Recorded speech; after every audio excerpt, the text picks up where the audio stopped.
Good morning. I love Grand Rapids for a couple of reasons. One, I want to shout out to my lovely Dutch aunt and uncle. Where are you at? You came to visit me this morning. You're going to get a kick out of this. Basically,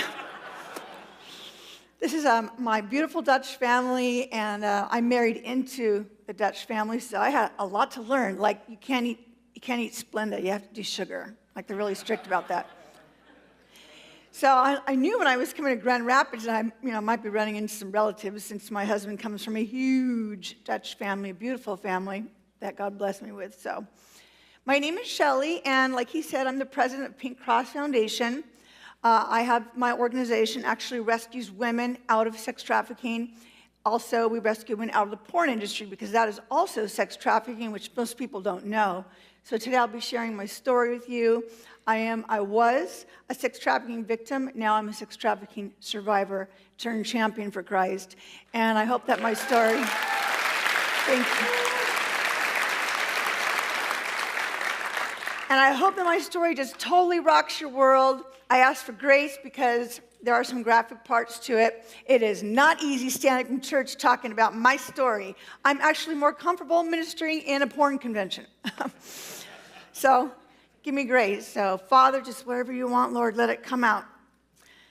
When I was a little girl, I loved Jesus so much. I loved Sunday school. I went every time those doors were open, just watching my teacher play her little ukulele and singing all these cute little songs, and I'm eating my Ritz crackers, and she's talking about Moses and the Red Sea and Joshua and the conquest. I'm like, I just loved God when I was little. And he would speak to me clearly. I was so called when I was little. And so the first 8 years of my life, I had this beautiful world inside church and Sunday school. My home life wasn't that great. I always felt very neglected, and that my father was really too busy to really spend time with me or tell me that he loved me. Very hard for him to do. And my mom, in all honesty, she nagged me to death. She also was not equipped to really parent me or the other kids. They provided for us, which I'm grateful for, but at that time what I really needed was their love and their attention, which I did not receive. But I got it in Sunday school. So what happened was, after 8 years old, my parents moved, and I lost everything. That was my whole world. And that same summer that they moved, I got sexually abused at 9 years old by a teenage boy and his sister. I had my first heterosexual and homosexual experience at 9 years old. And it was horrific. In fact, after it happened, I was shaking. I had spent the night there. I was shaking. I couldn't even sleep. I wanted to run away. And the devil came and spoke to me and says, "You're a bad, dirty little girl." And I felt very dirty and ashamed and weird. And that's at the same time I started sexually acting out, masturbating at 9 years old, not even really understanding why I was doing it, but that I just started doing it. Very common for sexual abuse survivors. And I just became even more peculiar. My mother already thought I was peculiar because I was very animated. I was like, she said, "You're like raising twins. You're so peculiar." She would call me names like that. "You're so lazy. You're so forgetful. You're so weird." Things like that. As a man says, so he is. And I tell parents, hey, you're prophesying over your child when you call him names. And I did become forgetful, and I did become lazy, and I did become very peculiar. I still kind of am, but look, I'm an ex-porn star speaking in church. That's pretty peculiar. So, I'm just going through this whole thing by myself. I had no one to tell. Now I stopped really going to church. I had found another little church that I could go to in the corner. By the way, I took my brother and sister by myself. My parents didn't even go to church. I just wanted to be with other Christians, and I wanted to be with God. But, my parents didn't go to church, and I was dealing with all of this, and more I was becoming more full of anger toward my parents. They weren't paying attention. My parents were too busy, or my mom was yelling at me, or, there was really no love of Christ in my home whatsoever, and yet we called ourselves Christians.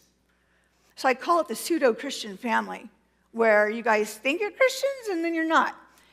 And the hallmark of Christianity is love, the love of Jesus Christ. Love is patient. Love is kind. It suffers long. It bears all things. Yeah, none of that was happening in my home.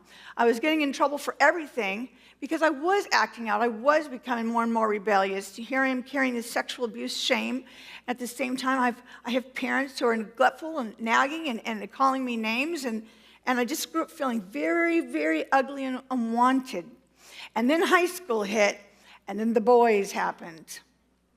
And I started sexually acting out with boys because that told me that they loved me. I believed that sex meant love for me. I was getting approval. All I ever wanted was my own father, my daddy, to tell me that I was his precious little girl.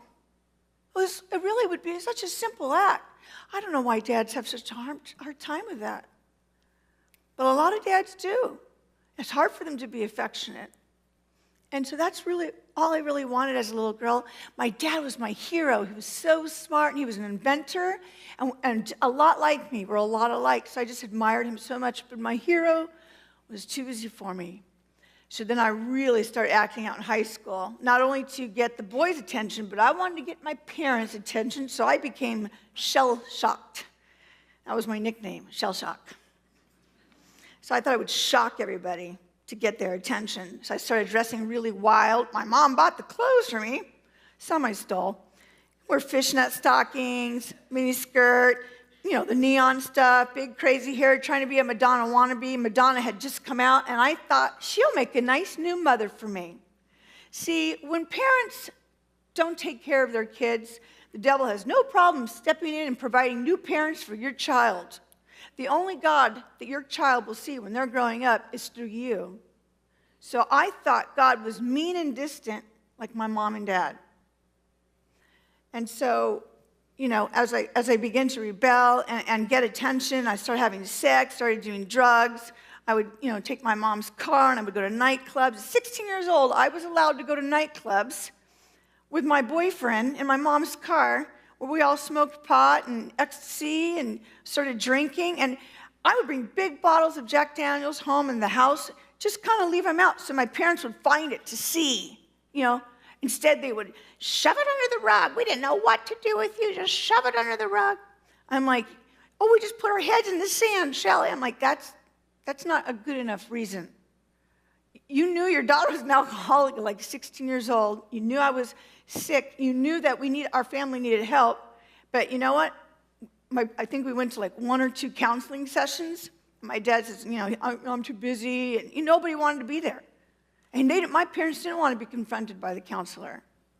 So again, they just stuck their heads in the sand. Then I really started rebelling. Now I'm getting in trouble at high school. I actually super glued my entire high school. I was a hero for like a whole week at school. I'm like, it wasn't me.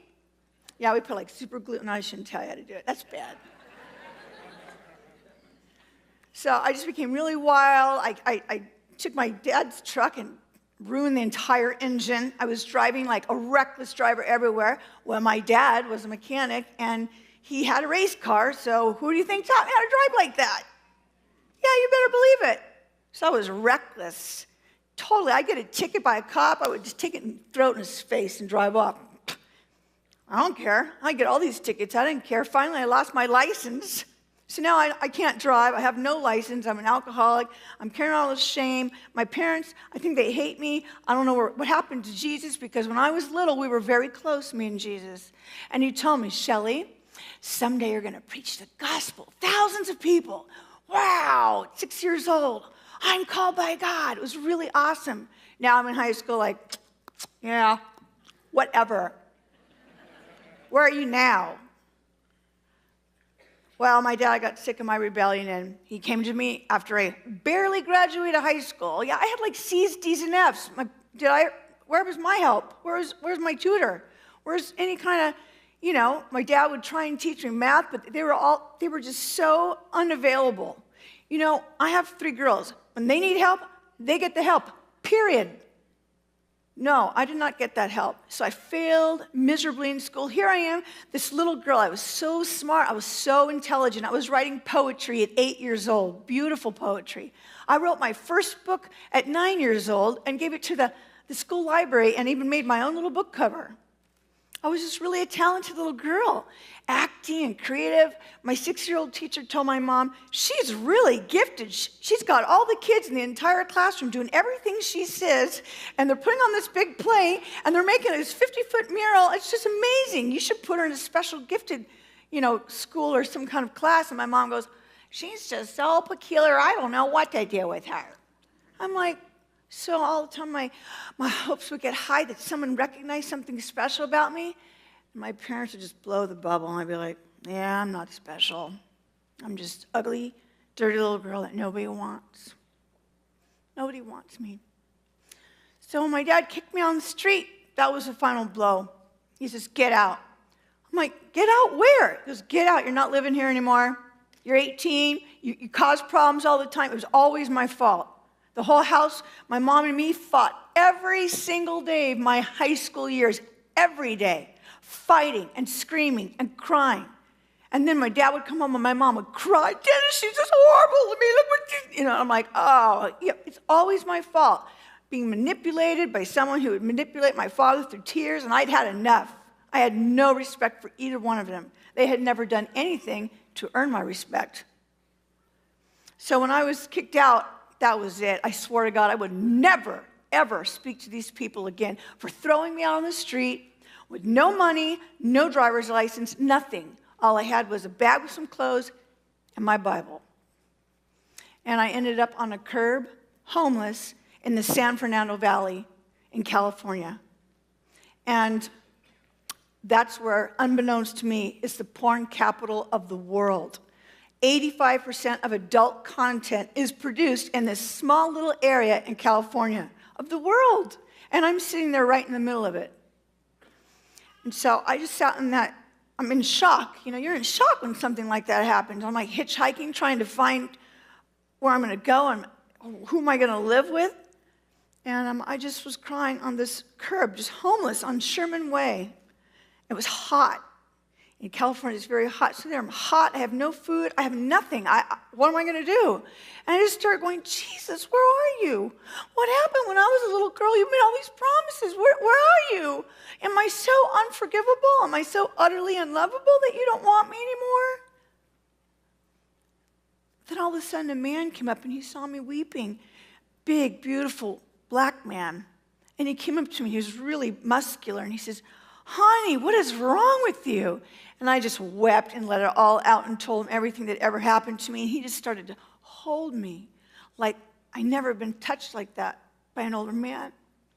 He was hugging me like a father. And I was like, oh, that feels so good. Oh, my gosh. He was like an angel. And he just says, I can help you. And I'm thinking, Jesus has come to rescue me. And he says, there's a nice man across the street who thinks you're pretty, and he'd like to make love to you for $35. What? I'm not a prostitute. I would never do that.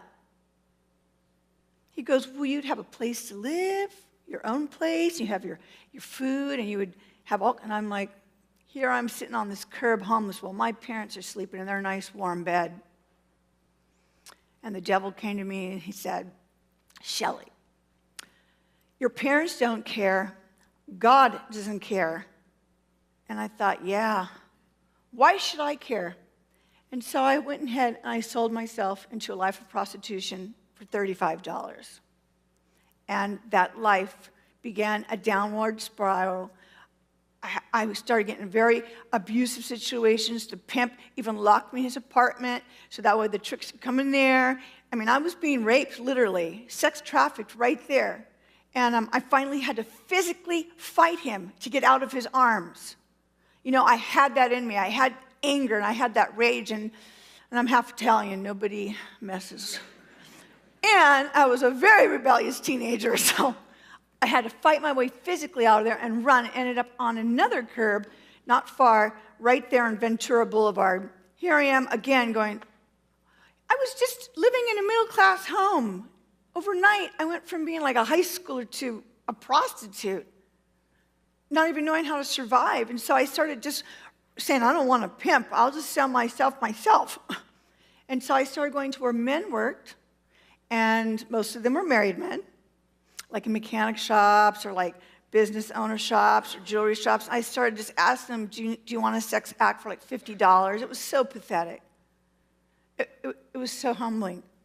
And they would take me up on it. And so one time this is when it got really bizarre, is one time a man bled all over me, and I thought I had caught AIDS. And I freaked out, ran down the street to another place and just crying out to God, where are you? What's happening to me? Please, God, help me. And he was silent. Then a madam found me. She goes, you should just come live with me, a really glamorous side of prostitution. You can't work on the streets. You're going to die. You're not that kind of girl. You're something special. So here again, Satan has sent me new parents, a pimp first, and then now I got a new mother. And she started grooming me, teaching me the way of prostitution, how to lie and deceive all men, how to get every last dollar out of their wallets. I was groomed. All of the women in porn are very groomed. So that was my initial training. So when men would come, we'd be pulling 10 to 15 tricks a day, making money. I learned how to lie, hustle. By 19 years old, I was a very effective hustler. I could tell you how much I love you. Oh my gosh, there's no man like you. Yeah. Little actress is what I was. And so after time went on, I decided I wasn't going to continue to do that because I got pregnant. And we were using protection. I want you to know there is no such thing as protection except for abstinence. Condoms don't work, they break, and they leak, period. I know because it's happened to me, and I got pregnant. I had a miscarriage, and then the same mistake happened. Some of the crazy men, they would rip their condoms on purpose. It was a war zone. This is what I had to deal with all the time. I'm like, no kissing, no doing that. No, you have to put down all the rules, and it's just, you begin to hate men and think, how pathetic these men are. They need a prostitute for an hour. What pigs? That's what prostitutes call men, pigs. And so I began even more to hate men. I hated my father. I hated that stupid pimp, and these men, they didn't care about me at all. They just had demands. Men constantly made demands on me, constantly. And they sent me the message that they could never, ever be trusted. Most of them were married. Yeah, sometimes I felt bad about that. But remember, I stopped caring about myself, and I couldn't afford the luxury to feel bad about anything I did. I had to stay strong. I had to survive. I'm just like a Vietnam vet. I was in hell for 8 years, surviving. And it toughens you. It makes you jaded. It makes you numb. And then you start numbing yourself, which is what I did. Alcohol, drugs, we're smoking pot. The madam provided many things for us. And so as that time went on and I got pregnant twice, the first 14 months that I was in prostitution. But the second baby, I didn't have a miscarriage. And I still had one value left from Sunday school. I couldn't kill my baby. I didn't know how it was going to work. I just know I couldn't do that. That grace was given to me. And I ended up leaving the madam. This is the sex industry. Vicious cycle from here, moving around all the time. On the average, we move about 5 to 6 times a year. That includes porn stars. Sex worker is a sex worker. It's vicious. Well, the baby kept growing, and now I'm homeless in downtown Los Angeles, going, oh my gosh, what am I going to do? So I finally found a strip club, got a fake ID, stole a fake ID, and I started stripping. And it was pathetic. I would get to the point where I'm 7 months pregnant, I had to put a big, pink, fluffy skirt around me and go, pathetic. And those pathetic men would sit there and put money in my pink. They knew I was out to here. And finally, the owner says, hey, you got to go have your baby. I can't be having you here that big. Okay, so then I left, went to go have my baby, went on welfare, like state financial aid for a few months. As soon as I had that baby and lost the weight, I went right back to the stripping. I did not feel a connection at all with my baby. In fact, it was very hard for me to touch her or hold her because she reminded me of the trick. She's half Asian, and that just reminded me of what happened that night. And so I could never really hug her or kiss her or touch her. I gave her the bottles and stuff, and then I had We have a lot of Mexican people in California, and they're like the best moms, so I just paid them some money. I said, here, you take care of it. I don't even know how to do that. I just know how to be a stripper. And so I kept stripping, and of course it's a war zone too, hustling all the time, trying to get that money, telling men every lie they want to hear. We know everything you want to hear. You want to hear that, there's no man like you, that you're strong, and you're the best. Men want to feel approved too. And a lot of times, in all honesty, they would confess to me their wives weren't lifting them up, weren't encouraging them. So I actually learned how to become a counselor as a prostitute. I got to the point where half of my clients would just come to me to talk, and then I would tell them, no, honey, you are an amazing man. That's what they really wanted to hear more than anything. Anyways, after that vicious cycle of just going to prostitution, the drugs and alcohol and the craziness, drunk driving, and the cops would pull me over for drunk driving. All I had to do was bend over and show them my butt, and then they escorted me home. I've been pulled over for drunk driving so many times, and I've never been arrested. Yes, the LAPD and a lot of other police departments definitely like prostitutes. I know I dated the LAPD. Well, finally, I got burned out and keep going to prostitution. Then you're like, I don't want to do prostitution anymore. I'm so sick of it. And then go stripping. But stripping, it's horrible, too. The men tell you all night long, your thighs are too fat, your face isn't pretty enough, you should let your hair grow, you need to get boobs, your butt's too big, and you lose weight. Oh, wear red, no purple. I want that gold one. All night long, men telling me their demands on my life, not caring at all that I am a person with feelings, with opinions, with thoughts. No, you are not a person in the sex industry. You aren't it. You are an object. That's it. I could have put a mask over my head, and that would have been fine for them. So I got sick of that lifestyle, too. Men grabbing you, doing inappropriate things, even the owners demanding sex acts for you to even work at the strip club. All sex trafficking. All strip clubs are sex trafficking. All forms of sex work is sex trafficking. Let me define sex trafficking for you. In case you don't know, according to the U.S. federal law, that any sex act, any commercial sex act, or let me put it this way, anyone, woman, child, man, anyone who's been lured in, coerced, forced to do a commercial sex act through fraud, force, or coercing, that is sex trafficking, period. So that would mean everybody.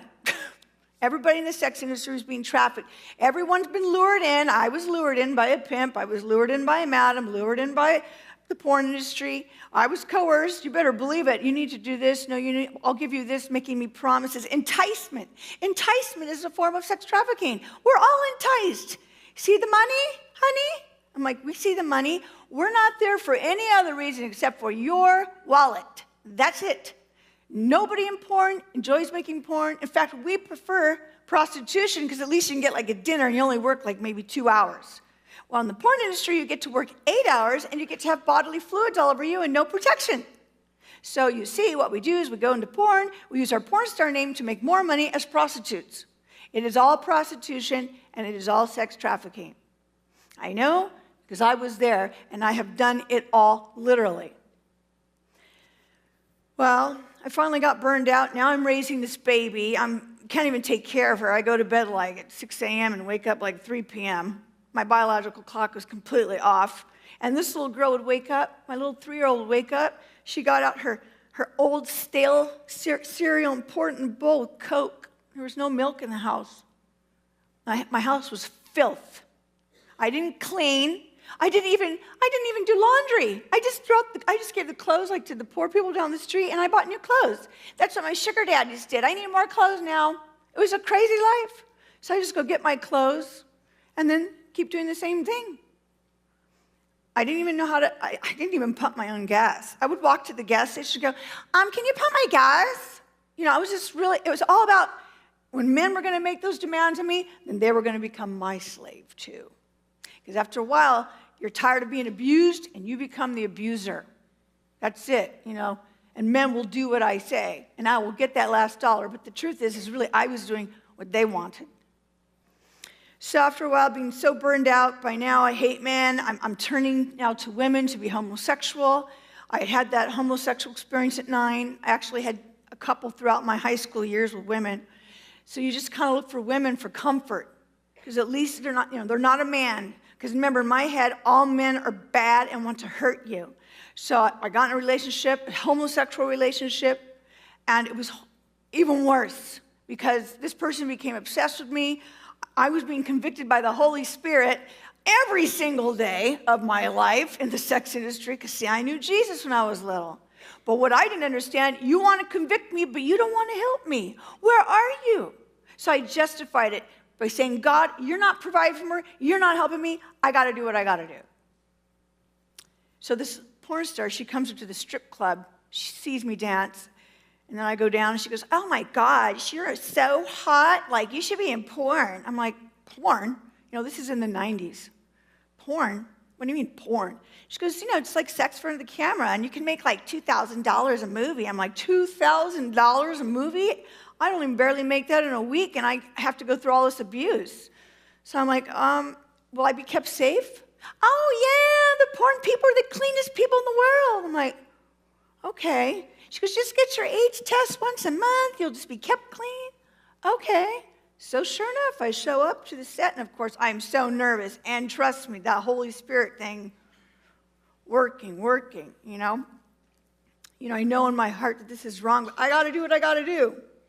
So that very first scene was so scary for me, and of course, I had my alcohol and my drugs. Nobody really does those movies sober. We're just really good actresses, make it look like we're sober, or we're screaming and crying, and you guys think that we love that, when really we're just high. And so when I went to go do the scene, I'm thinking in my head, I don't even know how to shake these people's hand. Hi, I'm Roxy. I'm about to have intercourse with you. Hi, I'm Roxy, and we'll be having a homosexual experience. So it was totally awkward, bizarre, and frightening, and I did not want to do it. I did not want to do it, and either do the other women in porn. But I knew that I needed the money. This was fast, easy money. I had no education. I had no skills. I had no one or nothing. I had a choice, I can do porn and suffer for only a couple hours, or sit there and work all week long in a strip club, and I was already so burned out. So sure enough, I go ahead and the movie starts, and I'm really awkward and scared, and all of a sudden, this darkness came down on me so thick.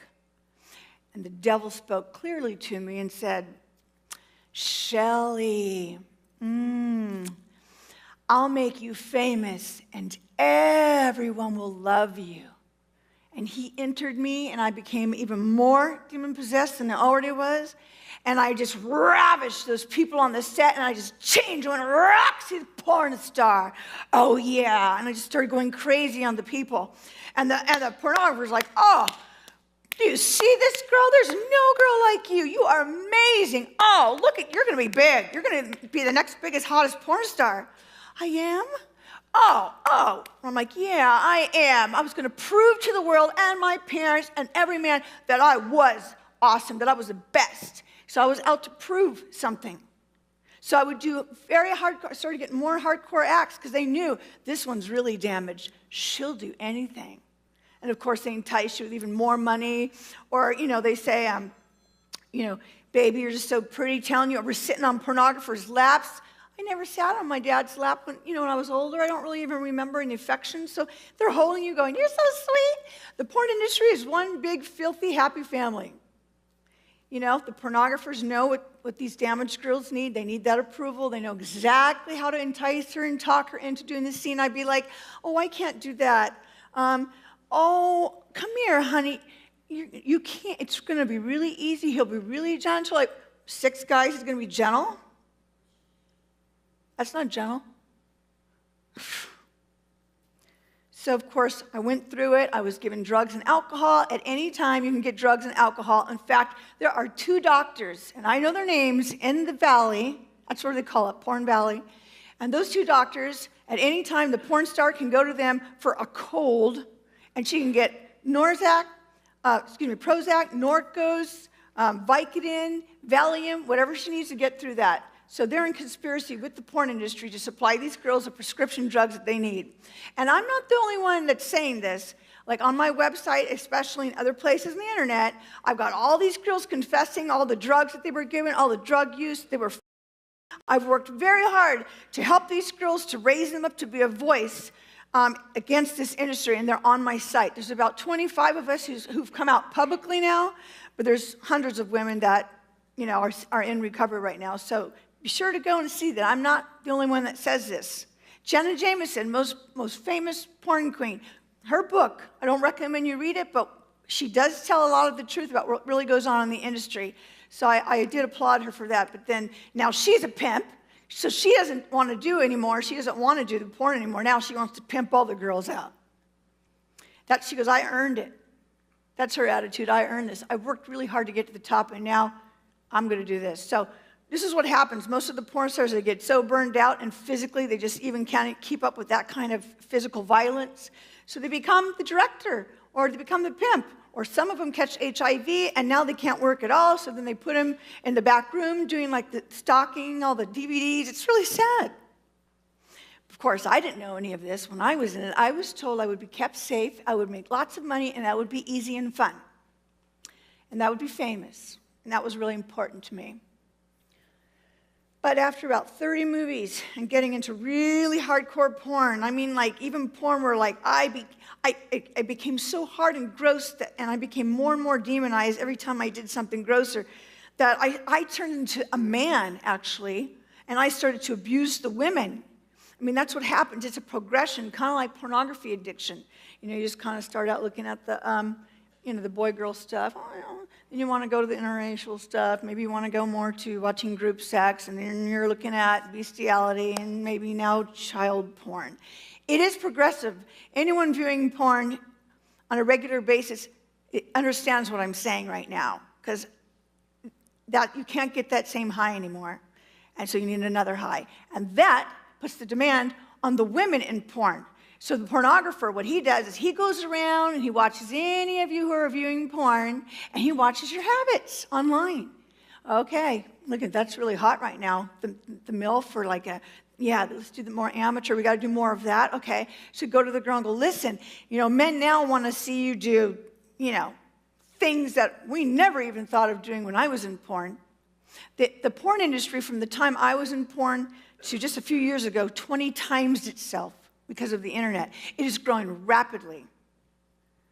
Thousands and thousands of American middle-class girls who are innocent, even more innocent than I was, are sitting there, I'm going to be a porn star and famous and rich and blah, blah, blah. And the pornographers are purposely going to your child's social networking sites, telling them, you're so hot, you're so pretty. I am, of course you are. And most of these girls are hungry and starving for love like I was. And most of these girls come from broken homes. And most of them were sexual abuse survivors as children. I know, I've talked to hundreds and hundreds of women. I've read all their books. One thing we all have in common is the reason we're doing porn, the background that we have. I call it the classic porn star background in my book. You need to read my book to really even goes into deeper, and also have all these quotes from girls that were in porn telling the truth, that this is definitely sex trafficking. And every time someone clicks on a porn movie, they are contributing to demands made on women that are destroying them. At least 1 to 2 people in the porn industry die a month. 70% of all the STDs happen in women. See, it just ruins our reproductive system. But these young girls, when you sign up for porn, you don't even understand. You don't understand this. You just believe these people because they're supposed to be like professionals, professional criminals. So after about 30 movies, I woke up one morning with about 104 fever, feeling so sick. And I looked in the mirror, and I had blisters all over my lips and in my throat. Huge red quarter size in my throat. What the blank is that? And then they were everywhere else. So, of course, I go to the clinic, and some Indian doctor goes, oh, you have herpes. I go, herpes? Are you saying that I have genital herpes? Oh, yeah, bad case. I go, isn't that a non-curable disease? He goes, yeah, the rest of your life, you're just going to have to make sure that all the towels, can't touch your daughter's towels, separate the utensils, separate the clothes. I'm like, but I'm totally irresponsible parent in the first place. I don't pay my own bills. I don't even take care of my kid. And you're telling me now the rest of my life I have to live this way? I was in shock. I got burned. So I went back to my apartment and I just said, you know what, God? I can't do this anymore. I can't. And the devil went, phew. And he started laughing at me.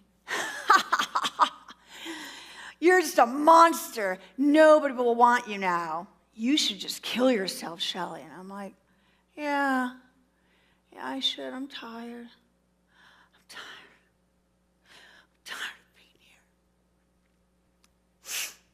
And so I took a bunch of prescription pills and I took my little baby and I said, Mommy loves you, but I have to go now, and I hope the next person that finds you will take care of you. And I kissed her goodbye. And I was completely ready to die, even go to hell. I didn't even care. But unfortunately, or fortunately now, I lived. I woke up in the hospital, had my stomach pumped, and I just looked at God and go, what does it take? I've been trying to kill myself so many times. I've been drunk driving. I've taken prescription pills. I drank my brains out. I've gotten high. Why are you still having me live? What is it you have against me? I didn't understand. Hello? Are you hearing me, God? No answer. So I said, what do I do now? I can't go back to porn. Are you kidding? I was so full of shame already for everything I had done, and now I get to live with a disease the rest of my life because of porn? Yeah, I got screwed. A lot of people in the porn industry go in there believing their lies. I'm telling you right now, STDs are so rampant that right now the state of California is forcing the porn industry to use condoms. And they refuse to obey the law. They refuse to obey health and safety laws. They refuse to obey sex trafficking laws. They think they're above the law because no one's ever tried to speak out against them in 35 years. Really, I was the first one who went and started this group and said, no, I will show up to court. I don't care how I have to put pressure on this industry, whether it's health and safety, labor, sex trafficking. I will press it. And God gave me a vision of this big black beast, and it's stabbed in 7 different places. And God says, you stab it in 7 different places, and it will bleed to death. I don't want any other girl to go through what I did. And let me tell you, they're dying. It's worse now. They just had a syphilis outbreak last month. 100 porn stars. And you know, the porn industry goes, oh, we'll just give everyone a penicillin shot and they'll be fine. That's illegal. So now the health department's involved. They're in big troubles. Every month, there's some kind of disease, HIV outbreak. But of course, you don't see that part. You just see it when we go, I love sex. Oh, yeah, I love it. Yes, they're groomed and they're trained and they are paid and they're forced to do what the pornographer says. And if they don't do it, the pornographer threatens them with things like ruining their reputation. If you don't do this scene, I will send these pornos to your family, and they will know what you did. If you don't do this scene, you will be blacklisted. You will never be able to work for anyone else. I'll make sure of it. If you don't do this scene, I'll go to all your escorts, because remember, those pornographers who are pimps, they get a lot of prostitution deals for the girls because the porn industry is also just one big prostitution factory. Because, you know, all those girls want to date all the Hollywood directors and producers and actors. And so if you don't do this porn, you know, I'll physically hurt you. You will do this porn. So these girls, they have to keep up a huge facade. Like when they show up to the Capitol, they're like, and here we are talking, and I'm telling the truth about the porn industry, and they get up and go, I'm very happy here. Yeah, I love porn. I'm like, you are so stupid. Sit down, please. You're like a little puppet. They're behind her. When we go to porn conventions and reach out to these people, the pimps are right there looking at me like, and they're right by the girl because they know we're going to try and get her. And they're like, you can't. Every porn convention booth has a pimp protecting the girl. Not protecting, watching over his investment. Well, after I left porn, I thought, that's it. I have no place to go. I tried prostitution. I thought one night I'll go into a bar. Maybe I'll get a trick. I don't have to tell them about my little herpes problem. I'll just use a condom. Fortunately, herpes is skin to skin. Condom can't protect any of that. In fact, most diseases can't protect at all. Well, you can't even protect HIV, in all honesty. It's just a big fallacy, the whole condom crap. So I went to this bar.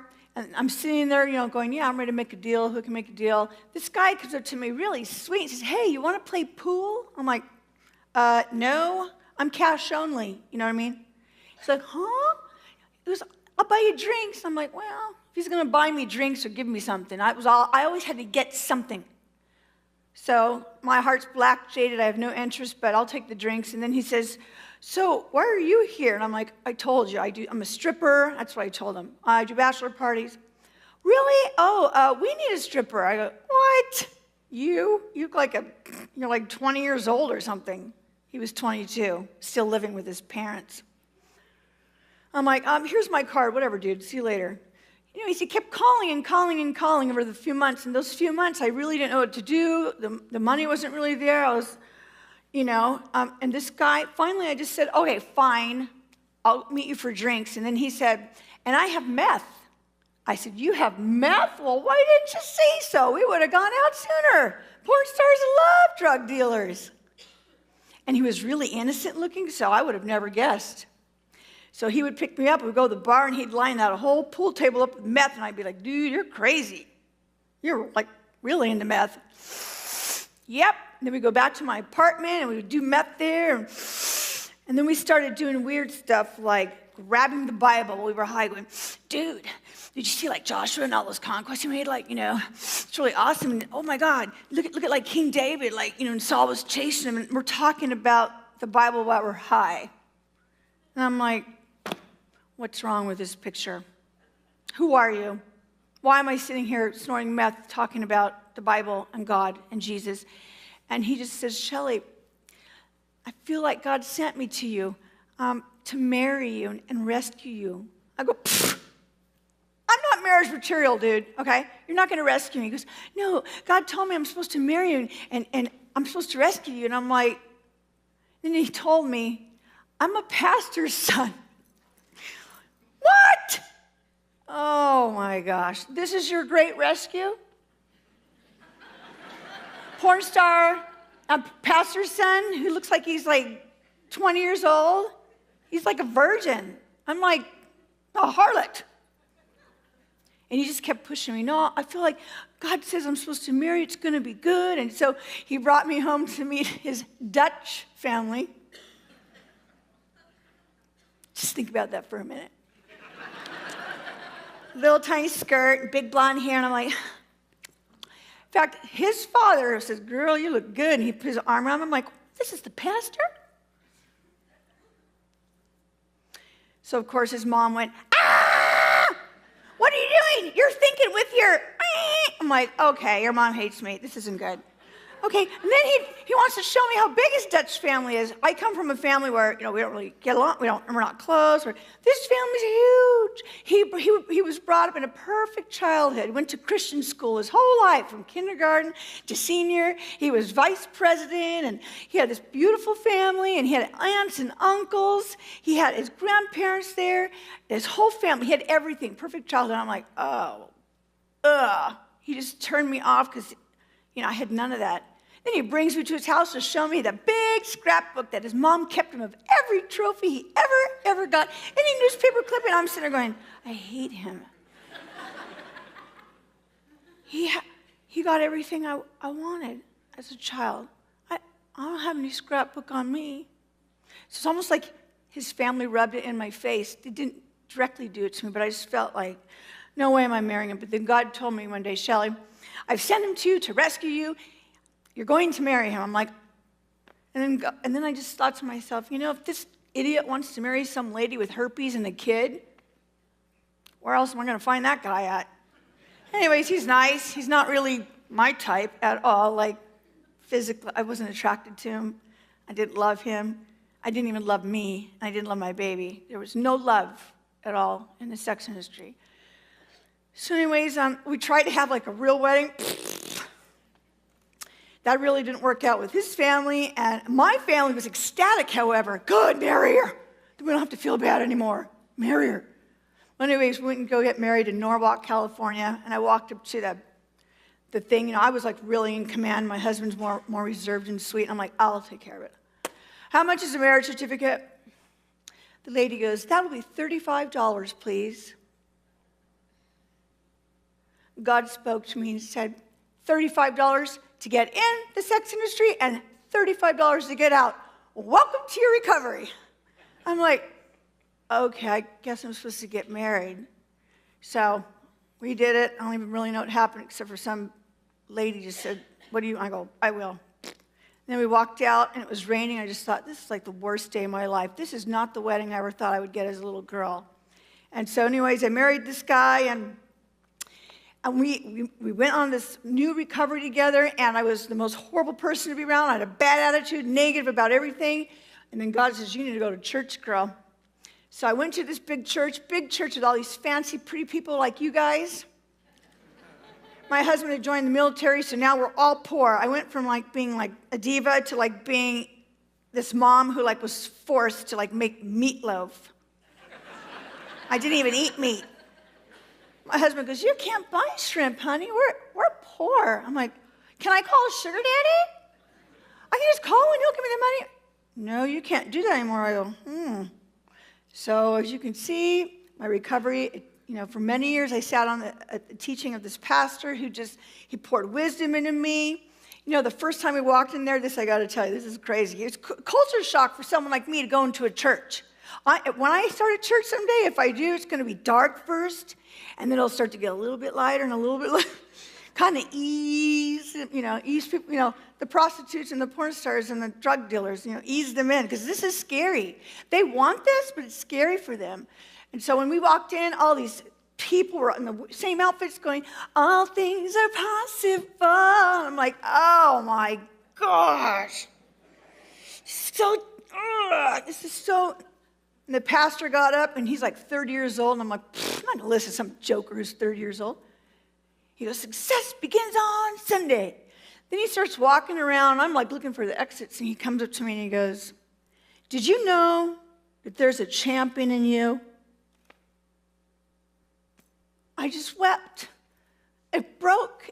All the black can of worms were going, I just wept and wept. I was uncontrollable weeping, and the little girl in me is like, yes, I am a champion.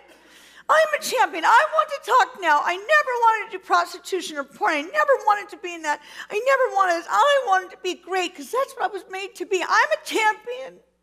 Just nobody saw it. So I went every Wednesday and Sunday to that church. I just filled it with the Word. I filled it with the Word. Started renewing my mind. The Word was constantly pushing out the black lies, and it was peeling an onion. God met me. He met a prostitute. Because at first I was like, all right, so you're saying if I do these things, you'll give me what I want, right? God said, yep, test me. So I go, all right, I will prove you. And so I became persistent like the Luke 18 widow. I said, we're going to do this thing in the name of Jesus. I take every thought captive. I'm not going to think bad thoughts about myself. I'm not going to think bad thoughts about people. I'm not going to think bad thoughts about my parents. I'm going to practice love on purpose because love never fails, and you'll fail-proof my life, and you will heal me. And I want to be healed of everything, drug addiction, alcoholism. I want it all gone, every bit of it. God says, all right, that's fine. You just need to stand on the Word, because those who meditate it day and night will have prosper and success. I'm like, all right, I'm going to do it. So I'd sit out there and read my Bible out loud so he could hear. And so everybody else could hear too. The devil, everybody, I want them to hear. And you know what? I kept walking. At first I was a little baby trying to do it. God was so sweet. I would fall, and then I would feel too guilty to go back to church. And God would say, you need to come back. Come back into the hospital. This is where the healing is. This is where the healing is. And it was a really healing. And after 7 years of just being filled up with the Word and practicing it, God totally kept his promise. I walked out of that place completely changed, a champion woman of God. I had no more mannerisms like that girl. I didn't even know her. I had changed so much. I loved my husband. We were having babies together. I loved my Dutch family, especially my mother-in-law, who taught me how to clean and cook. or who forced me to learn how to clean and cook. And then God did all these crazy miracles, like when I got pregnant in the military, the doctor says, do you have any STDs? And of course, I'm like, yeah. I had herpes and HPV, it turns out, 2 of them.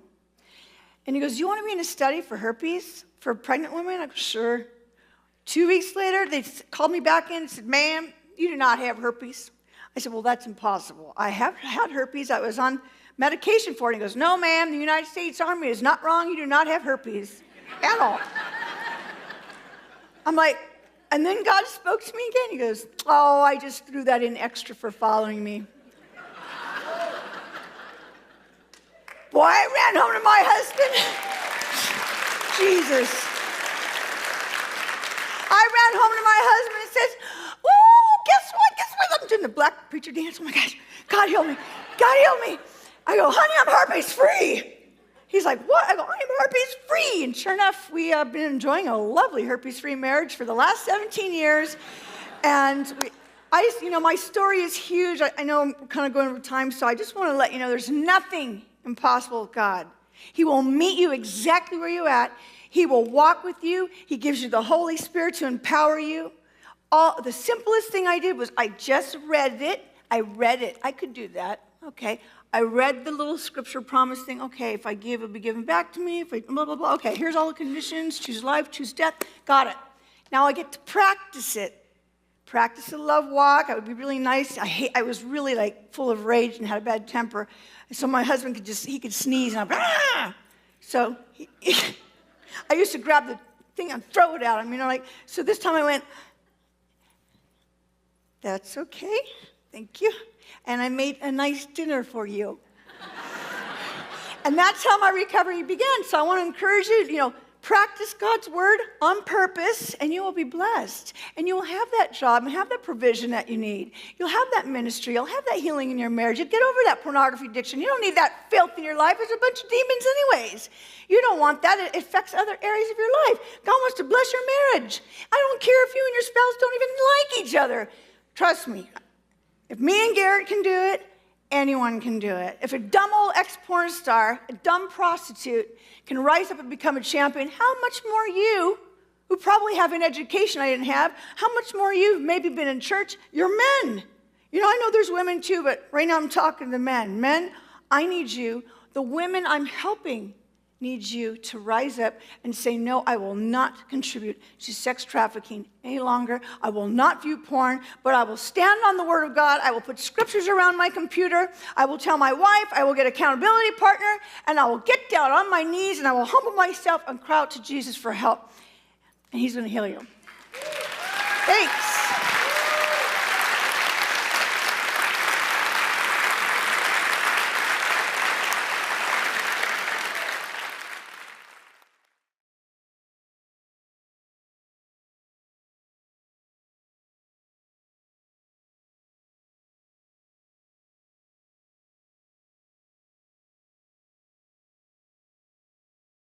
16 years old. You knew I was sick. You knew that our family needed help.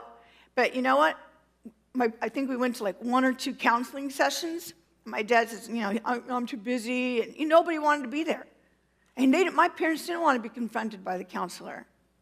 So again, they just stuck their heads in the sand. Then I really started rebelling. Now I'm getting in trouble at high school. I actually super glued my entire high school. I was a hero for like a whole week at school. I'm like, it wasn't me. Yeah, we put like super glue, and I shouldn't tell you how to do it. That's bad. So I just became really wild. I took my dad's truck and ruined the entire engine. I was driving like a reckless driver everywhere. Well, my dad was a mechanic, and he had a race car, so who do you think taught me how to drive like that? Yeah, you better believe it. So I was reckless. Totally. I'd get a ticket by a cop. I would just take it and throw it in his face and drive off. I don't care. I get all these tickets. I didn't care. Finally, I lost my license. So now I can't drive. I have no license. I'm an alcoholic. I'm carrying all this shame. My parents, I think they hate me. I don't know what happened to Jesus, because when I was little, we were very close, me and Jesus. And he told me, Shelley, someday you're going to preach the gospel. Thousands of people. Wow, 6 years old. I'm called by God. It was really awesome. Now I'm in high school like, yeah, whatever. Where are you now? Well, my dad got sick of my rebellion, and he came to me after I barely graduated high school. Yeah, I had like C's, D's, and F's. Where was my help? Where's my tutor? Where's any kind of, my dad would try and teach me math, but they were just so unavailable. I have 3 girls. When they need so who he is, and I tell parents, hey, you're prophesying over your child when you call them names. And I did become forgetful, and I did become lazy, and I did become very peculiar. I still kind of am, but look, I'm an ex-porn star speaking in church. That's pretty peculiar. So, I'm just going through this whole thing by myself. I had no one to tell.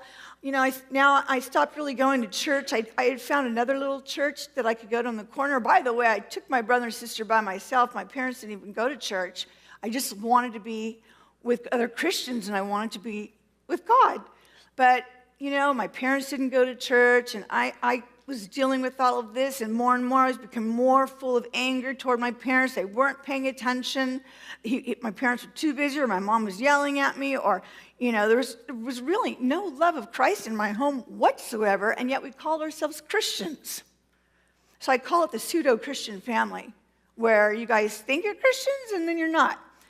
And the hallmark of Christianity is love, the love of Jesus Christ. Love is patient. Love is kind. It suffers long. It bears all things. Yeah, none of that was happening in my home. I was getting in trouble for everything because I was acting out. I was becoming more and more rebellious. Here I am carrying this sexual abuse shame. At the same time, I have parents who are neglectful and nagging and calling me names. And I just grew up feeling very, very ugly and unwanted. And then high school hit. And then the boys happened. And I started sexually acting out with boys because that told me that they loved me. I believed that sex meant love for me. I was getting approval. All I ever wanted was my own father, my daddy, to tell me that I was his precious little girl. It really would be such a simple act. I don't know why dads have such a hard time with that. But a lot of dads do. It's hard for them to be affectionate. And so that's really all I really wanted as a little girl. My dad was my hero. He was so smart, and he was an inventor, and a lot like me. We're a lot alike, so I just admired him so much. But my hero was too busy for me. So then I really started acting out in high school, not only to get the boys' attention, but I wanted to get my parents' attention, so I became shell-shocked. That was my nickname, Shell-Shock. So I thought I would shock everybody to get their attention. So I started dressing really wild. My mom bought the clothes for me.